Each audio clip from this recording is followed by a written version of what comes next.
पितृपक्ष के दिनों में श्रीमद् भागवत गीता के 7वें अध्याय का श्रद्धापूर्वक पठन अति विशेष पुण्यदायी होता है। श्राद्ध के महीने में श्रीमद् भागवत गीता के 7वें अध्याय को पढ़कर या सुनकर उसके फल को अपने पितरों को अर्पण करने से पितरों का आशीर्वाद प्राप्त होता है और भौतिक और आध्यात्मिक उन्नति में लाभ होता है।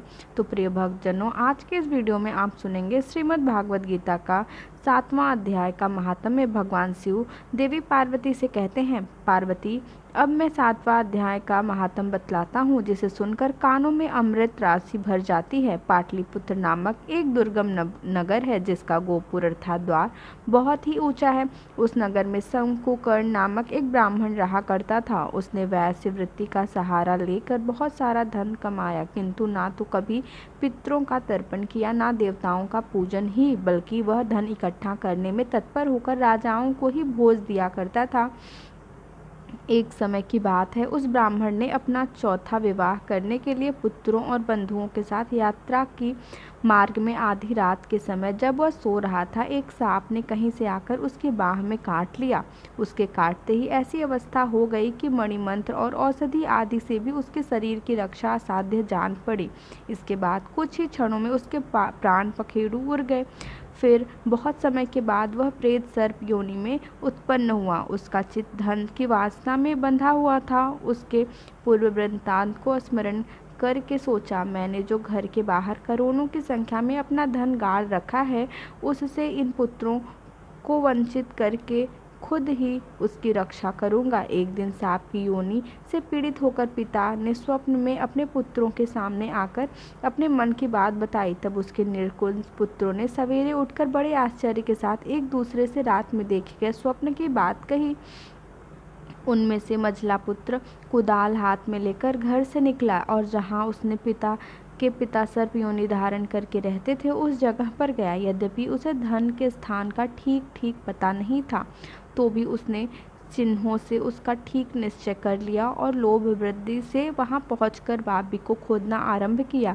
तब उस बांबी में बड़ा भयानक सांप प्रकट हुआ और बोला, ओ मूर्ख, तू कौन है? किस लिए आया है? क्यों बिल खोद रहा है? या फिर तुझे किसने भेजा है? यह सारी बात मुझे बता। पुत्र बोला, मैं आपका पुत्र हूँ, मेरा नाम शिव है। मैं रात में देखे हुए स्वप्न में विस्मित होकर यहाँ का सोना लेने के कौतूहल में आया हूँ। पुत्र की यह लोक निंद बात सुनकर वह सांप हंसता हुआ ऊंचे स्वर में इस प्रकार बोला, अगर तू मेरा पुत्र है तो मुझे जल्दी ही इस बंधन से मुक्त कर। मैं पूर्व जन्म के गाढ़े हुए धन के लिए ही सर्प योनि से उत्पन्न हुआ हूँ। पुत्र ने पूछा, पिताजी, आपकी मुक्ति कैसे होगी? इसका उपाय मुझे बताइए, क्योंकि मैं इस रात में सब लोगों को छोड़कर आपके पास आया हूँ। पिता ने कहा, बेटा, गीता के अमृत में 7वें अध्याय को छोड़कर मुझे मुक्त करने में कोई तीर्थ, दान, तप और यज्ञ भी सर्वथा समर्थ नहीं है। केवल गीता का 7वां अध्याय ही प्राणियों के जन्म, मृत्यु आदि दुख को दूर करने वाला है। पुत्र, मेरे श्राद्ध के दिन 7वें अध्याय का पाठ करने वाले ब्राह्मण को श्रद्धापूर्वक भोजन कराओ। इससे निसंदेह मेरी मुक्ति हो जाएगी। वत्स, अपनी शक्ति के अनुसार पूर्ण के साथ वेद विद्या में प्रवीण अन्य ब्राह्मणों को भी भोजन कराना। सर्प योनि में पड़े हुए अपने पिता को यह वचन सुनकर सभी पुत्रों ने उसकी आज्ञा के अनुसार उसके भी अधिक किया। तब शंकुकर्ण ने अपने सर्प को त्याग कर दिव्य देह धारण किया और सारा धन पुत्रों के अधीन कर दिया। पिता ने करोड़ों की संख्या में जो धन बांट कर दिया था, उसमें से वो सदाचारी पुत्र बहुत प्रसन्न हुए।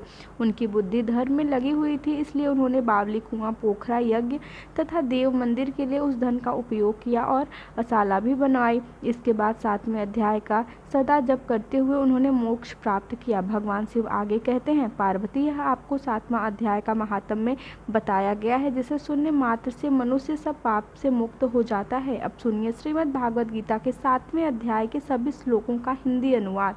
भगवान श्री कृष्ण अर्जुन से कहने लगे, हे पार्थ, अनन्य प्रेम से मुझ में आसक्त चित्त और अनन्य भाव से मेरे परायण होकर योग में लगा हुआ, तो जिस प्रकार से संपूर्ण विभूति, बल, ऐश्वर्य आदि गुणों से युक्त सबके आत्म रूप मुझको संशय रहित जानेगा, उसको सुन मैं तेरे लिए इस विज्ञान सहित तत्व ज्ञान को संपूर्ण दया कहूँगा, जिसके जानकर संसार में फिर और कुछ भी जानने योग्य शेष नहीं रह जाएगा। हजारों मनुष्यों में से कोई एक मेरी प्राप्ति के लिए यत्न करता है और वह यत्न करने वाले योगियों में भी कोई एक परायण होकर मुझको तत्व के अर्थात रूप से जानता है। पृथ्वी, जल, अग्नि, वायु, आकाश, मन, बुद्धि और अहंकार भी इस प्रकार से यह 8 प्रकार में विभाजित मेरी प्रकृति है। यह 8 प्रकार के भेदों वाली तो अपरा अर्थात मेरी जड़ प्रकृति है। और हे महाबाहो, इसकी दूसरी को जिसे यह संपूर्ण जगत धारण किया जाता है, मेरी जीव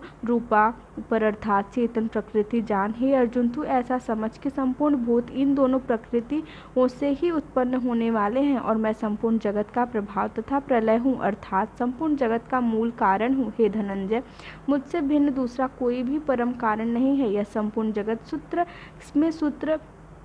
की मड़ियों के समान मुझ में गुथा हुआ है। हे अर्जुन, मैं जल में रस हूँ, चंद्रमा और सूर्य में प्रकाश हूँ, संपूर्ण वेदों में ओमकार हूँ, आकाश में शब्द और पुरुषों में पुरुषत्व हूँ। मैं पृथ्वी पे पवित्र गंध और अग्नि में तेज हूँ और संपूर्ण भूतों में उनका जीवन हूँ और तपस्वी हो तो तप हूँ। हे अर्जुन, तुम संपूर्ण भूतों का सनातन बीज मुझसे ही जान। मैं बुद्धिमान की बुद्धि और तेजस्वी का तेज हूँ। हे भरत श्रेष्ठ, मैं बलवान का आसक्ति और कामनाओं से रहित बल अर्थात सामर्थ्य हूँ और सब भूतों में धर्म के अनुकूल अर्थात शास्त्र के अनुकूल काम हूँ। और जो भी सत्व गुण से उत्पन्न होने वाले भाव हैं और जो रजोगुण में होने वाले भाव हैं, उन सबको मुझसे ही होने वाले हैं, ऐसा जान। परंतु वास्तव में उनमें से मैं और वे मुझ में नहीं है। गुणों में कार्य रूप, सात्विक, राजस और तामस, इन तीनों प्रकार के भावों से यह संसार प्राणी समुदाय मोहित हो रहा है। इसलिए इन तीनों गुणों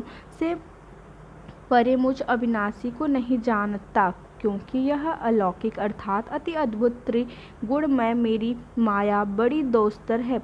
परंतु जो पुरुष केवल मुझको ही निरंतर भजते हैं, वे इस माया को उल्लंघन कर जाते हैं अर्थात संसार में से तर जाते हैं। माया द्वारा जिनका ज्ञान हरा जा चुका है, ऐसे आसु स्वभाव को धारण किए हुए मनुष्यों में नीच दूषित कर्म करने वाले मर्द लोगों को मुझसे नहीं भजते हैं। भरतवंश में श्रेष्ठ अर्जुन, उत्तम कर्म करने वाले अर्थात सांसारिक पदार्थों के लिए भजने वाला, आर्त अर्थात संकट निवारण के लिए भजने वाला, जिज्ञासु अर्थात मेरे को यथार्थ रूप से जानने की इच्छा से भजने वाला और ज्ञानी, ऐसे 4 प्रकार के भक्त जन मुझको भजते हैं। उनमें से नित्य मुझ में एकाकी भाव से स्थित अनन्य प्रेम भक्ति वाली ज्ञानी भक्त अति उत्तम, क्योंकि मुझको तत्व से जानने वाले ज्ञानी को मैं अत्यंत प्रिय हूँ और वह ज्ञानी मुझे अत्यंत प्रिय है। यह सभी उदार है, परंतु ज्ञानी तो साक्षात मेरा स्वरूप ही है, ऐसा मेरा मत है। क्योंकि वह मत मन बुद्धि वाला ज्ञानी भक्त अति उत्तम गति स्वरूप मुझ में अच्छी प्रकार स्थित है।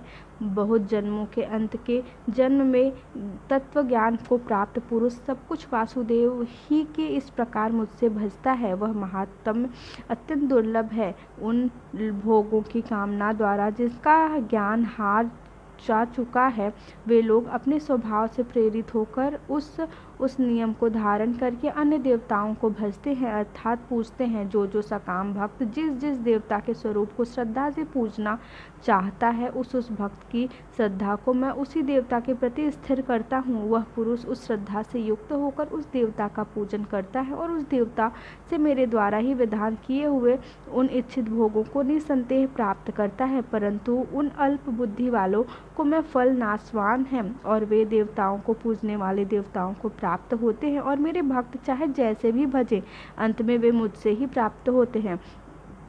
अब जान कि भागवत के 7वें अध्याय में भगवान के प्रभाव और स्वरूप को न जानने वाले की निंदा और जानने वालों की महिमा का वर्णन किस प्रकार किया गया है।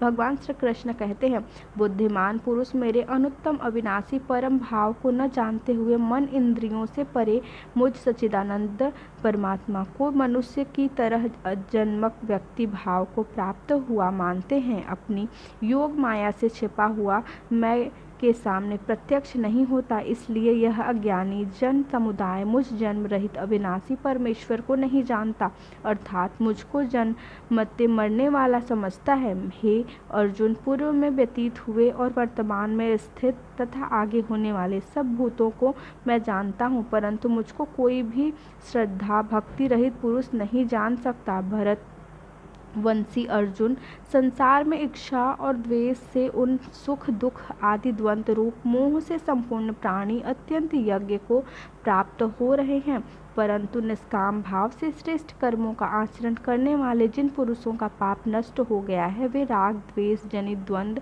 रूप मोह से मुक्त निश्चय भक्त मुझको सब प्रकार से भजते हैं। जो मेरे शरण होकर जरा और मरण से छूटने के लिए यत्न करते हैं, वे पुरुष उस ब्रह्म को, संपूर्ण अध्यात्म को, संपूर्ण कर्म को जानते हैं। जो पुरुष अधिभार तथा अधियज्ञ सहित अर्थात सबका आत्मरूप मुझे अंतकाल में भी जानते हैं, वे युक्त चित्त वाले पुरुष मुझे जानते हैं, अर्थात मुझ में लीन हो जाते हैं, मुझे प्राप्त हो जाते हैं।